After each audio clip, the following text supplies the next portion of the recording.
I was stirring my coffee when she said it. Casual, light, almost musical in the way only a 12-year-old can be cruel without meaning to. Mom says if you disappeared tomorrow, no one would even notice. The spoon clinked against the mug. I looked up from the marble counter, the morning light spilling across my kitchen like it had nothing to apologize for. My niece, Lily, sat on the stool across from me, swinging her legs, oblivious to the tiny grenade she'd just dropped into my quiet morning.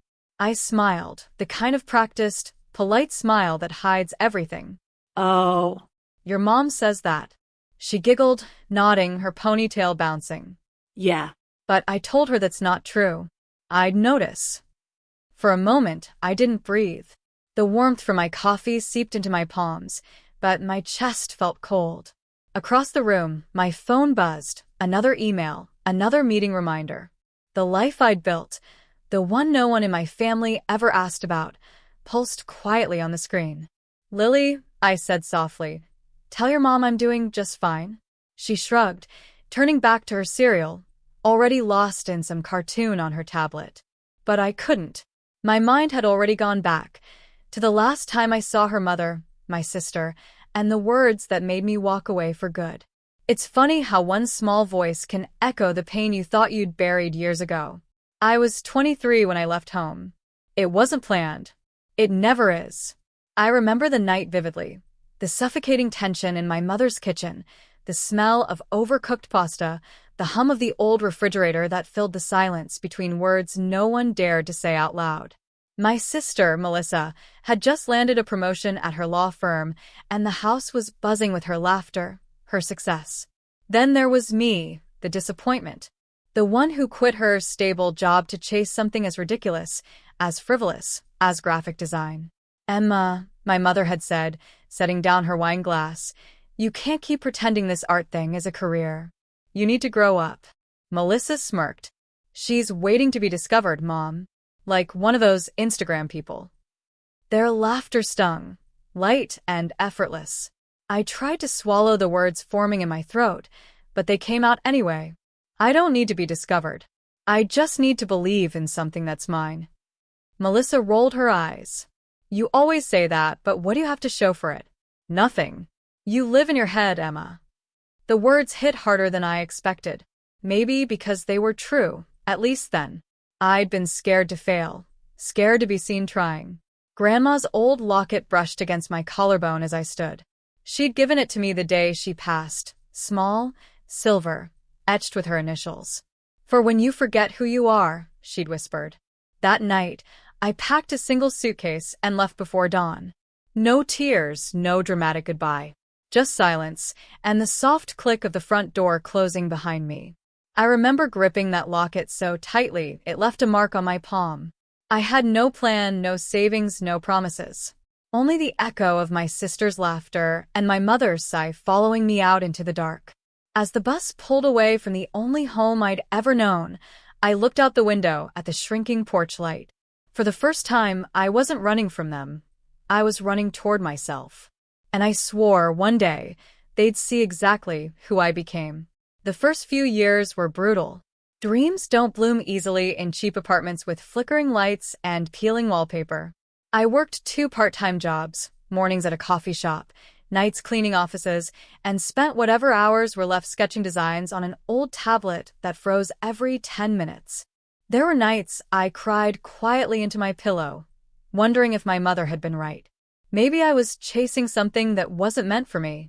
But then, I'd remember Grandma's locket resting against my skin, her quiet belief that I was capable of more. And somehow, that kept me going. My first break came at 26. I designed a minimalist logo for a small vegan bakery that went viral after a local blogger featured it. The owner, a woman named Patricia, became both my first paying client and my first friend in this new life. She introduced me to others, small business owners who couldn't afford big agencies, but needed someone who understood the soul of their work. I started freelancing full-time soon after. My apartment remained small, but my confidence grew. I learned to negotiate contracts, to say no to clients who undervalued my time, and to present my ideas without apologizing for them. At 28, I registered my own business, North and Muse Design Studio, named after the street I lived on and the dream that had once seemed impossible. I hired my first assistant, a college intern named Zoe, who reminded me of myself, nervous, hungry, full of potential. It wasn't glamorous. Success came in tiny, steady doses, late nights lit by the blue glow of my monitor, takeout containers piled on the desk, invoices that barely covered rent. But it was mine. Every pixel, every client, every setback, all of it built by my own hands. Then came the email that changed everything. A major lifestyle brand wanted to collaborate. They'd seen my work online, clean, emotional, distinctive, and wanted me to lead their rebranding campaign. I almost deleted the message, convinced it was spam. When the contract arrived, I stared at the numbers until they blurred. It wasn't just money, it was validation. Proof that I hadn't been foolish for believing in something invisible to everyone else. Over time, I grew quietly wealthy. I upgraded my apartment, bought a small office with glass walls and sunlight spilling across white desks. Yet I never told my family.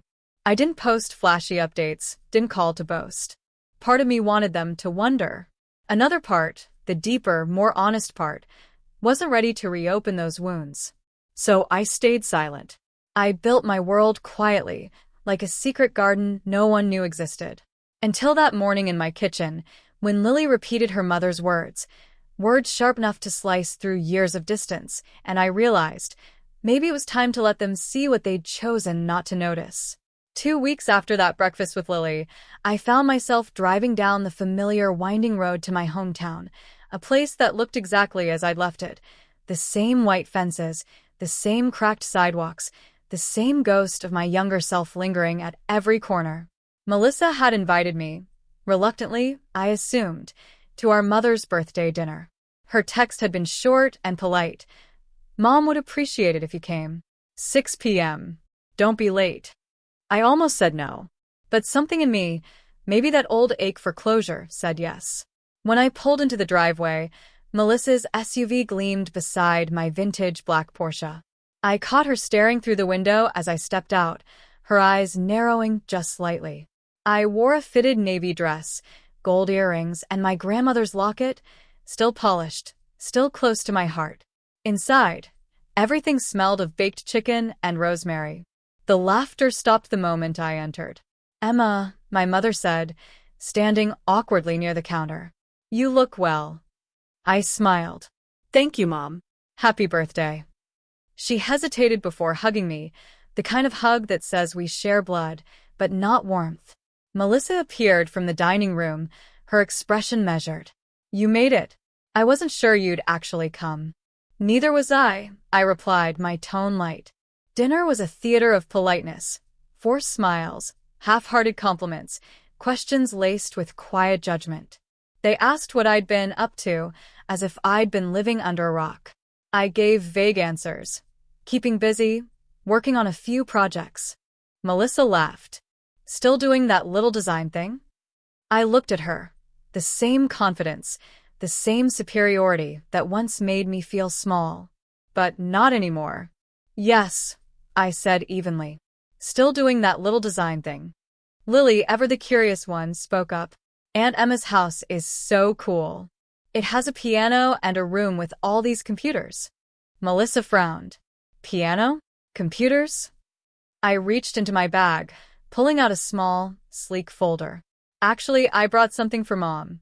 A little update." My mother adjusted her glasses as I handed her the folder, glossy prints of magazine covers, ad campaigns, and brand redesigns. All marked with a subtle logo in the corner. North and Muse Studio. Her brows furrowed. "This is yours?" I nodded. "All of it." Melissa took a closer look, her lips parting as she recognized one of the global brands. "Wait, this is you? North and Muse? That's your company." I sipped my water, calm as the storm built around me. "Yes." "I own it. And we just signed a new contract worth 7 figures." The silence was delicious. I watched their faces, confusion melting into disbelief, then something quieter, regret. My mother's voice trembled.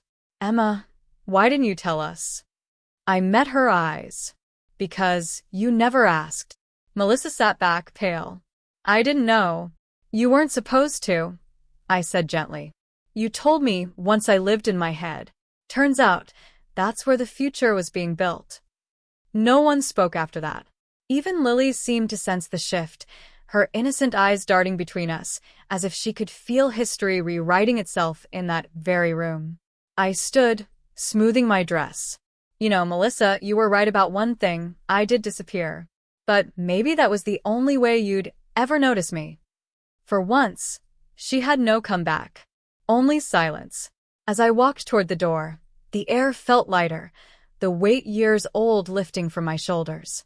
Behind me, my mother whispered my name, softly, like an apology that had taken too long to find its way out. And for the first time, I didn't need her to finish it. The following week, I got a call from Melissa. Her voice was quieter than usual, stripped of its usual sharpness. Emma, can we talk? Part of me wanted to ignore it, to let her sit with the silence she'd earned. But I answered anyway. Sure. We met at a cafe halfway between our cities. She arrived looking tired, not physically but emotionally, like pride had worn her thin. She stirred her coffee for a long time before speaking. I didn't know how much you'd done, she began. You're incredible, Em. Mom can't stop talking about you. I smiled faintly. Funny how that works.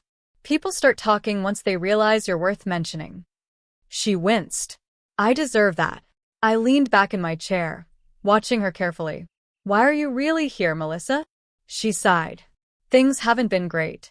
My firm's cutting hours and I guess I wanted to ask if you'd consider helping out. Just until I get back on my feet. There it was, the request. The moment that could have been revenge. But I didn't want revenge. I wanted change. I'll help, I said softly. But there are conditions. She blinked. Conditions? Yes. And not about money. I placed my phone on the table and looked her in the eyes. First, you stop comparing people's worth by their paychecks or job titles. You raise Lily to believe kindness matters more than status.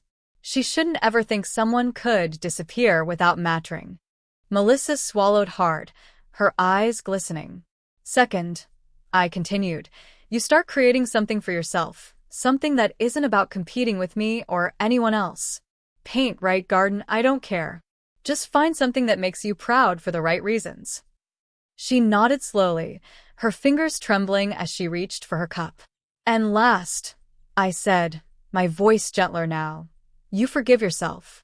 We both grew up in a house where love was measured in achievements. Mom did what she knew, but it doesn't mean we have to keep repeating it. Melissa looked up, tears quietly breaking free. I don't deserve your kindness. It's not kindness, I replied. It's peace. We sat in silence for a while, the kind that heals instead of hurts. When we finally stood to leave, she hugged me. Not out of obligation, but out of something real, fragile, and long overdue. As I walked back to my car, I felt no triumph, no gloating satisfaction. Just clarity. Power, I realized, wasn't about proving anyone wrong. It was about standing tall enough to lift others up, even the ones who once pushed you down. And for the first time, helping her didn't feel like losing. It felt like finally winning on my own terms. Months passed. The sharp edges between us softened into something almost gentle. Melissa kept her word. She started painting again, soft watercolor landscapes that reminded me of our childhood summers by the lake. She'd send me pictures sometimes, shyly captioned, still learning. Lily began calling me more often too. Her giggles sounded different now, lighter, warmer. She'd ask about my work, about the people in my studio, and once even said, Mom told me you're brave. That one sentence undid years of silence. One Saturday, they came to visit my office, the glass-walled space filled with light and art and the quiet hum of creation. Lily ran her fingers along the wall where framed magazine covers hung, her eyes wide. You made all these? I nodded. With help. Nobody does great things alone. Melissa stood beside her, looking around, not with envy this time, but pride. You've built something beautiful, Emma. I smiled. It took me a while to believe I could. On my desk sat Grandma's silver locket, the same one that had guided me through every season of doubt. I picked it up, opened the clasp, and inside was a tiny photo, faded but still clear. Grandma, holding us as kids. Her smile calm, knowing. I closed it gently and handed it to Lily. Keep it, I told her. It's a reminder that who you are will always matter, even when others forget to notice. Her eyes sparkled. I'll take care of it. As they left that afternoon, sunlight poured through the tall windows, touching everything it could reach. The silence in the room felt different now, not lonely, but peaceful. I walked to the window, watching them disappear into the golden light, Melissa's arm draped over Lily's shoulders. For years, I'd believed disappearing had made me invisible. But now I understood. Disappearing had simply made space for me to become. My reflection in the glass looked steady, self-assured, a woman who'd been unseen, unheard, and underestimated, yet still rose without needing to shout. And as I whispered the thought that had carried me through it all, my voice felt like both a promise and a closing chapter. Turns out they noticed after all, because this time I made sure they did. Bottom of form.